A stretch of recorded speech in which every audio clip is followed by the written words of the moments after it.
Hi friends, hey, Nichole here. I wanted to just quickly talk with you guys about a fun technique, and this you can apply to your birth chart, you can apply to any planet, you can apply it to your progressed moon. So I'm gonna explain this fun technique, and then I challenge you to take a look at your chart and look at it through this kind of new perspective. So a way when you're first learning how to read a birth chart, a way that really helps you visualize the aspects of one planet to another is if you personify the chart. And at camps and at conferences and whatnot, people will sometimes get in a room together, draw a big circle on the ground. They'll go ahead and divide the circle up into its 12 sections, the houses, and then they'll have different people stand on the different planetary points and the angles and whatnot to represent these different planets. Now, because we're in this modern world where we have access to things like virtual reality, I want to have you guys imagine your chart through that lens. So imagine that we're going to create a room. It's a white room. Let's say you and I are there together. Maybe it's just my voice and it's you. And suddenly, just like in the Matrix, we're going to imagine a white circle, or not a white circle, but a circle being drawn on the ground. And it's your birth chart. And let's also imagine this circle, all the houses are being drawn and the planets and whatnot, and the locations for the planets pop up as well. But all of a sudden, first of all, I'm going to take you and I'm going to say, all right, I'm going to have you stand on the ascendant, have you look towards the inner portion of your birth chart, and then all of the planetary points around the birth chart are going to kind of pop up into view. Bing, bing, bing. And they're going to be different versions of you, but they're going to personify those planets. All right. So you can even make yourself different colors because it's virtual reality. We can do whatever we want. So let's imagine from your POV, your perspective, because you're the ascendant. That's what the ascendant is. The ascendant is not, anytime someone says the ascendant is affected, I get really annoyed. That it's not.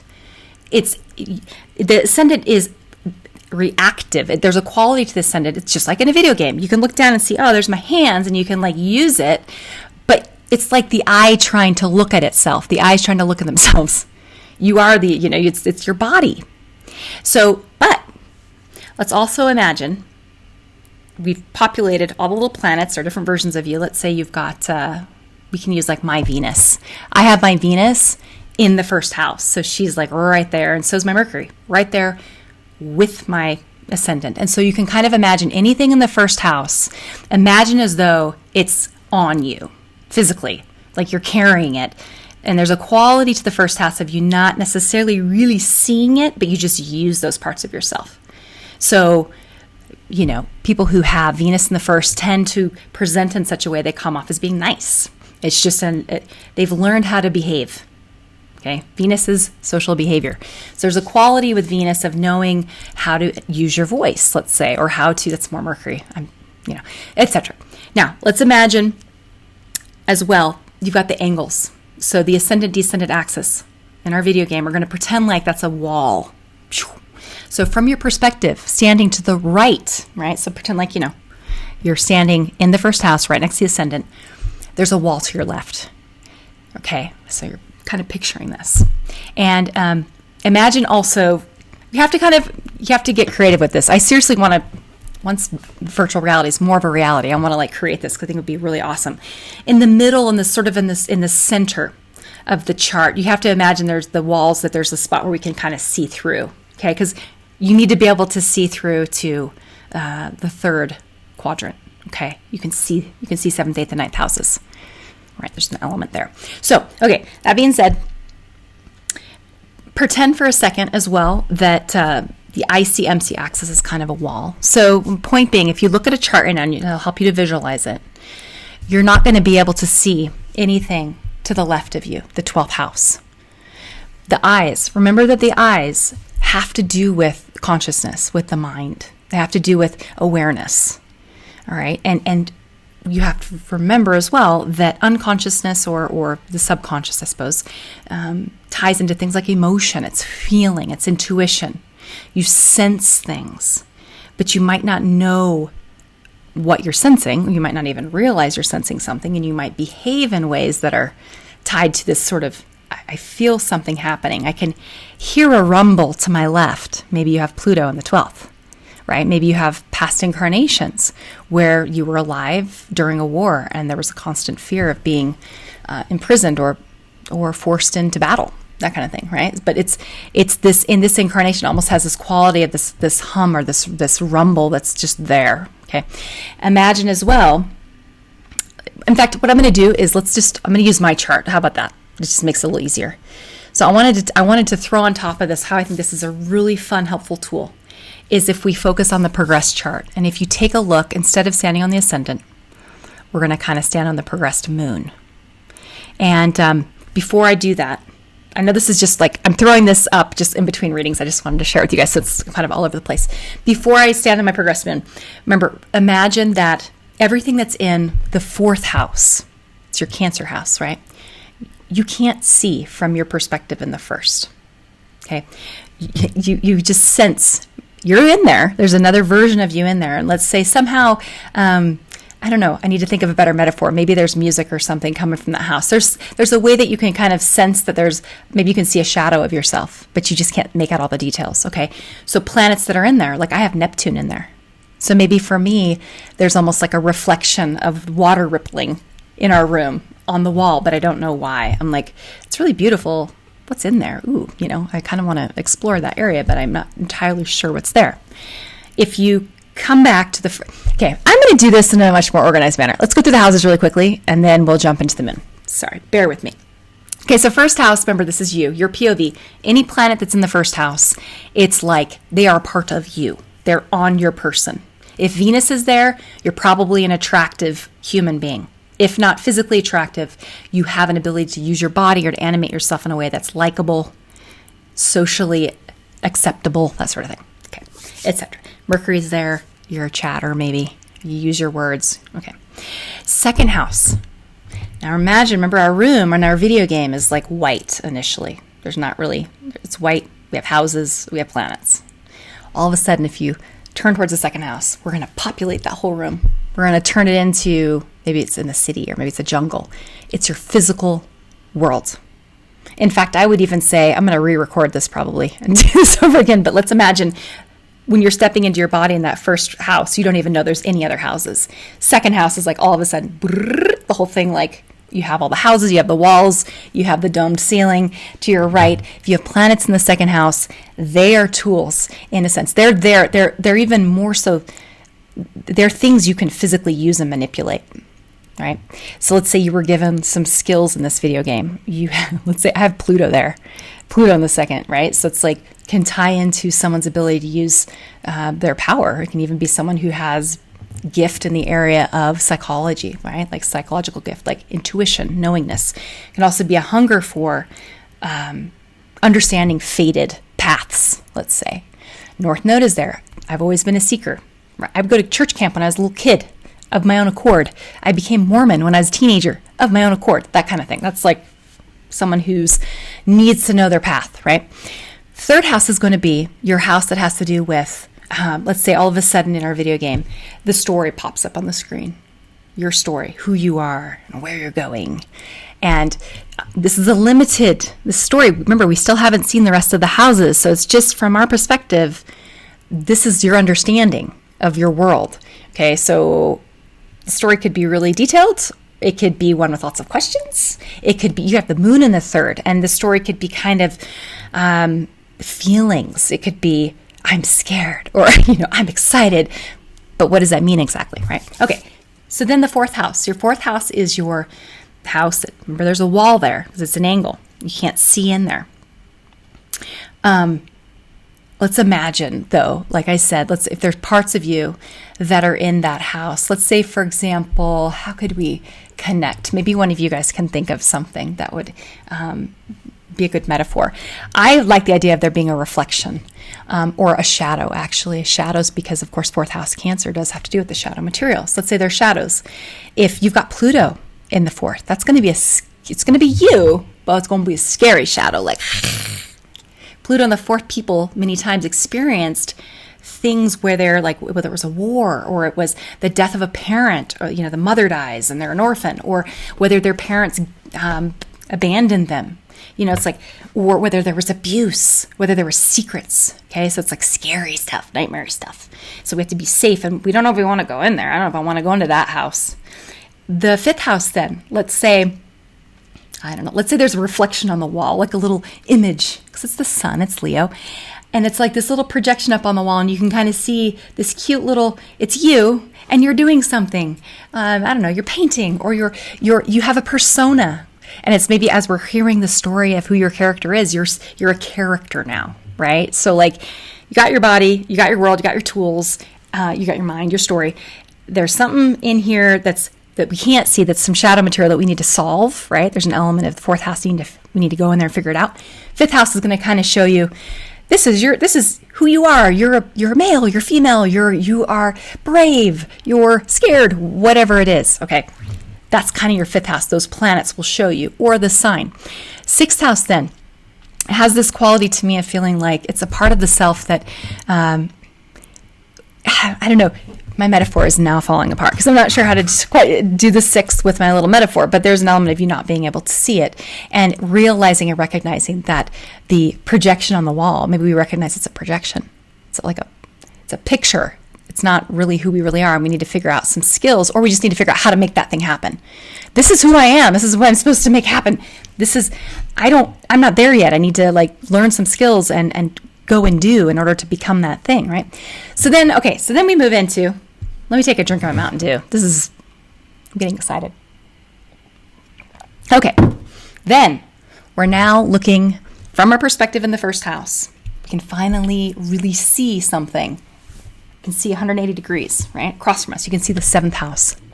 That is the house of the other. It's the house of Libra. It's the house that has to do with where do we finally kind of begin our game, right? It's like, and now let's do this thing. Let's do this party. 7th house, if you have planets there, those are your planets. So if your sun is there, you're figuring out how to, with your movie in the 5th house, figuring out how to become that thing requires you interacting with other human beings. So in the 7th, 8th houses and the 6th, let's imagine, but really 7th and 8th, there's like a door, and on the other side, that there's another person.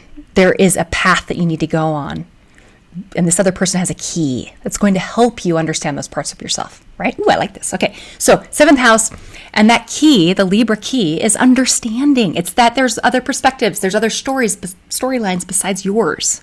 So, and many times to understand your storyline, you have to go into someone else's storyline.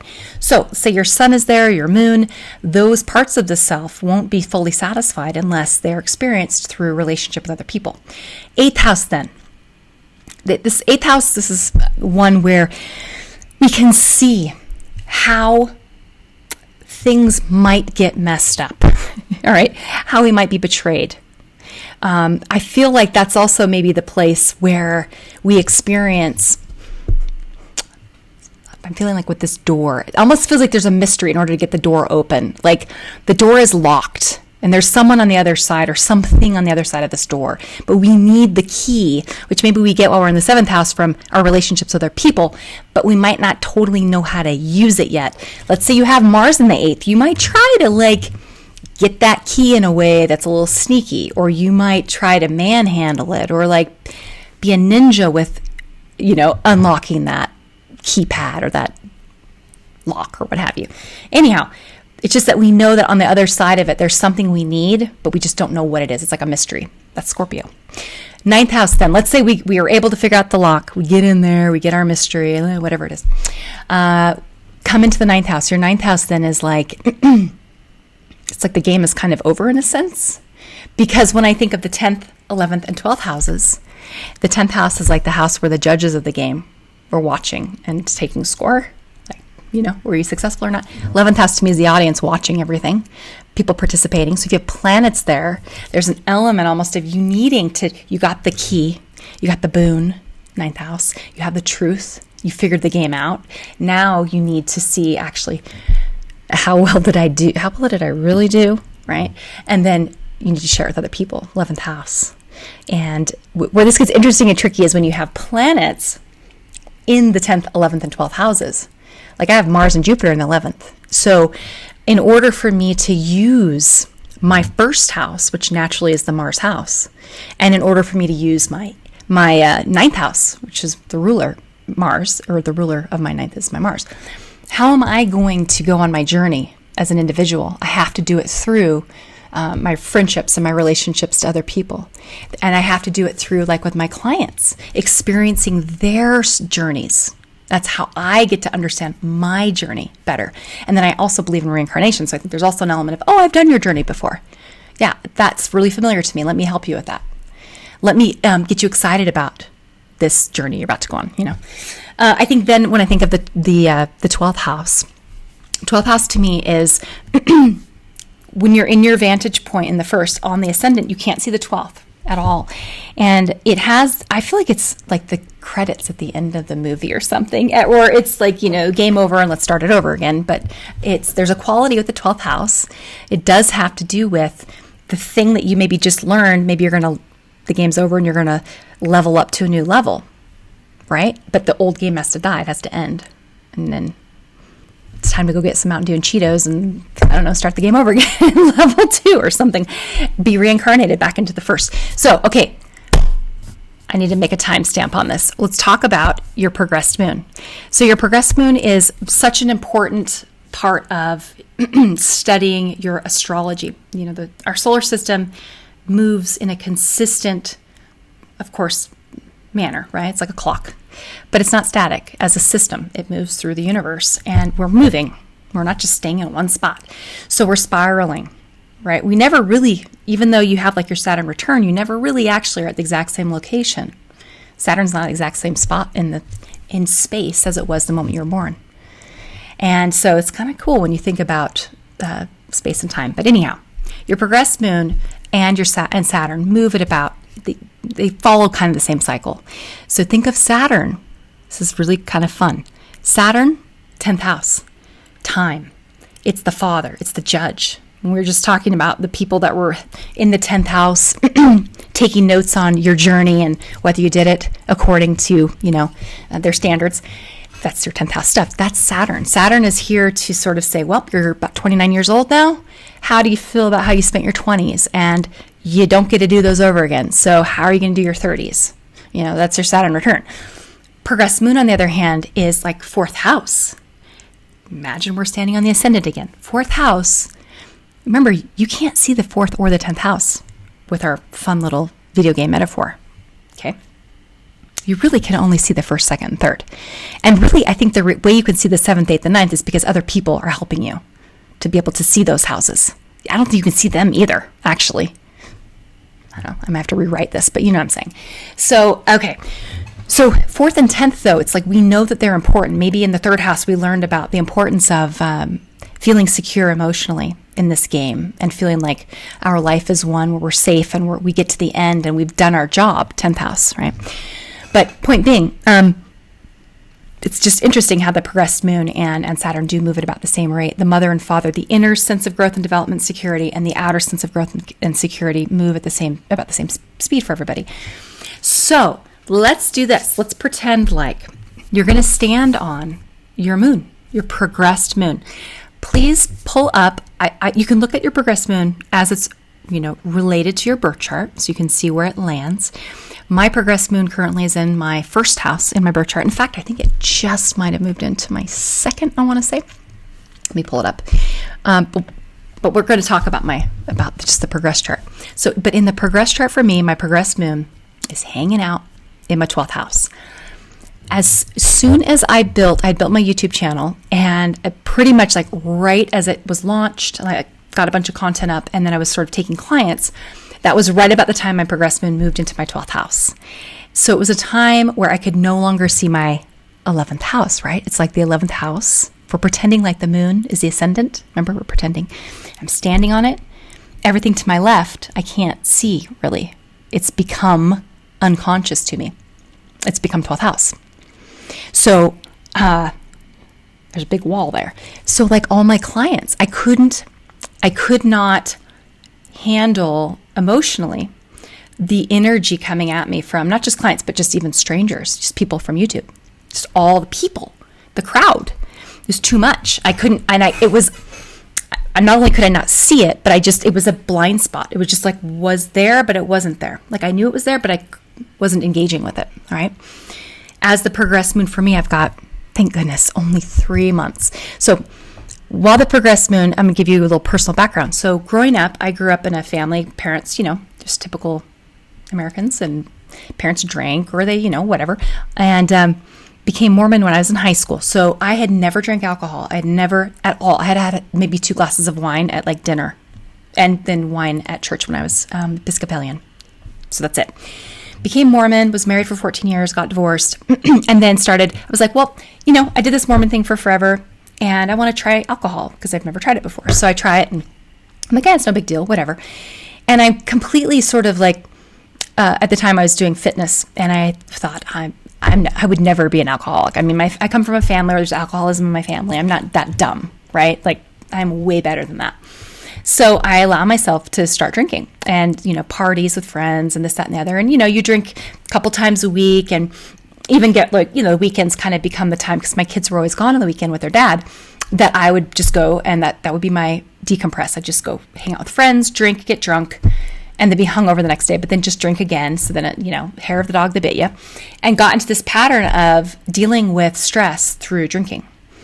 So then what ended up happening, and this is how kind of unconscious I was. I have been for the last couple of years. I did not connect the fact that my progressed moon and my progress chart, it has been in the 12th. So it's like a double whammy of, it was in the 12th in my natal chart for, 2.5 years. And then it was in it in my progress chart. So it's like this long extended period of wanting to escape my feelings, of wanting to escape emotionally. It was in Leo initially. So it had to do with childhood wounding, my creativity, being responsible for myself and for my commitments to other people. I just like couldn't handle it, or I just wasn't wanting to. I couldn't see it very clearly. So, but at the same time, the things that I learned while I was processing all of that and all of the stuff that happened in my life that I was co-creating, that was really like thing after thing after thing of obviously car accidents that people know about, issues with my health, my own identity just being slowly stripped away from me through this process of using alcohol. So for me, I had on August 31st this year, I had a panic attack. I've read about them. I've always been fascinated. I'm like, oh, that's really interesting and weird. And then I woke up one day, took my dogs for a walk, came home, and had a full-on, nothing really triggering it other than just a normal morning with regular work stuff. But I thought I was going to pass out. I thought I was going to die. I was like racing. I couldn't breathe. I could not sit still. I was like pacing back and forth. I was like, I couldn't get a breath in. It was really scary. And I called my husband and he came and took me to the doctor. And point being, it was like my psyche had said, no more, no more. You have a ton of work to do, like big work. And I do believe I have ability to channel even, and with my clients, I've had many, many times where there have been really interesting, fascinating psychic exchanges, like where information comes to me that's not from me. It's just being channeled through the charts and through however we're all connected, and it's there to help people. So that was being dulled. And just everything in my life kind of needed to fall apart. Point being, the progressed moon, as soon as that happened, I've had my progressed moon in Virgo, and I all of a sudden realized that the light's at the end of the tunnel. So right now, we're going to stand on my progressed moon. It's currently conjunct my ascendant. It's like 3 months away or so, my progressed ascendant. And the degree it's at, which is 24 degrees, what's interesting is it ties into some past life stuff. So I'll have to do another video on this, but I do have a past life. The one past life that I actually have 2 that I pulled that came up to the surface that are for people. One's a man, one's a woman, who actually had concurrent lives with, weirdly enough, kind of the same name, but male and female versions, and very different lives. But they are the only 2 people where historically I can find them in, books and whatnot. Like they're not famous or anything, but they're just people who they're part of American history on a small level.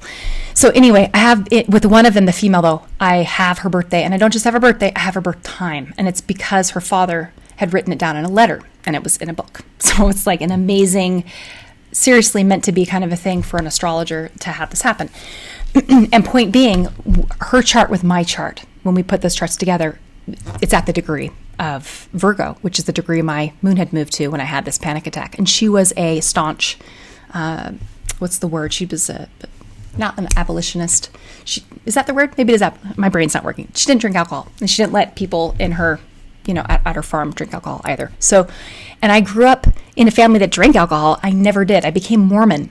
Like, who does that at the age of 16 on their own? Like me, I do that because I was like Presbyterian in a past life. So, point being, if you were to look at the fact that on my progressed moon, we're standing on it to the right, you see my ascendant, but you can't really see into the first house, but it's almost like there's a quality of, as you get closer to it, maybe that's like the wall gets, I don't know, maybe it gets a little lower or something. I don't know. But it's like in my natal chart, my progressed moon has moved into my second house. So now it's kind of like my second house, my world has become the thing I am. It's like I'm seeing things clearly. I'm in my body again.